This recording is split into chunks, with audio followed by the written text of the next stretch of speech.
নীলা বাতাস রে, উইরা উইরা ঘুইরা বেড়ায়। রে আমার বেক্কর বউরা বাইরে বইয়া কি জানি খাইতেছে আল্লাহ জানে, না জানে আবার কোন বেক্কেলামি করতেছে।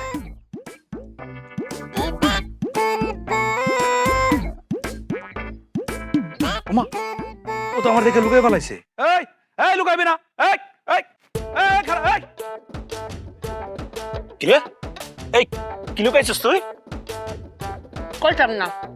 আচ্ছা ক লাগবো না, দেখি কি লুকাইছিস, বের কর বের কর বের কর। যাইতাম না। কেমনটা লাগে কইতেছি, দেখাইছে দেখা, এই বের কর বের কর। জীবন গেলেও যাইতাম না। তোর জীবন যাওয়া লাগবো না, জীবন যাওয়ার আগেই তুই আমার দেখা, আমি তোর স্বামী, আমি কইতেছি দেখা।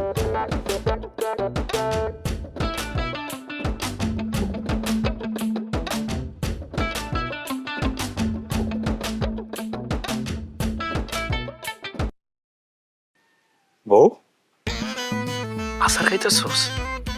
আসার খাইতেছস? কয়দিন হইছে রে? আজকে থেকে খাওয়া শুরু করেছি। আরে সেটা তো বুঝছি, তুমি আজকে থেকে খাইতেছো। কয়দিন হইছে পেটে যাইছে? কয়দিন হইছে কত? কে? আরে পেটে যে বাবু হইছে কয়দিন হইছে সেটা কষ্ট, আমার তো সহ্য হইতেছে না আর। আরে বাচ্চাই তো কে রে? আমি আচার কাটছি যাতে বাচ্চা আয়। কি তুই বাবু আসার লাগা আচার খাইতেছস? কাউরে কিন্তু কইও না। এই তোরা কেডা কইছে, কেডা কইছে যে আচার খাইলে বাবু আয়? আমি দেখেছি, সিনেমায় দেখেছি, মাখলাদের দেখেছি যে আচার খাওয়ার কয়দিন পরেই বাচ্চা চলে আসে। ওরে বাক্করে ঘরে বাক্কর, মানে এই বাবু আসার আগে আচার খায় না, পেটে বাবু আসার পরে আচার খায়। কারণ কি জানোস?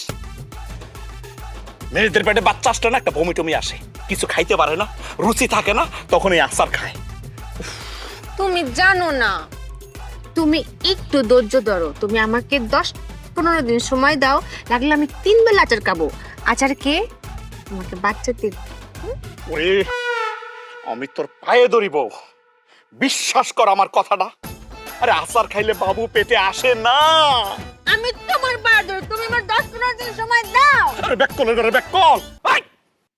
আচার খাইলে যদি পেটে বাবু আসতো তাহলে মেয়েরা বিয়ে করতো না, এই আচার খাইয়ে বাচ্চা পয়দা দিত।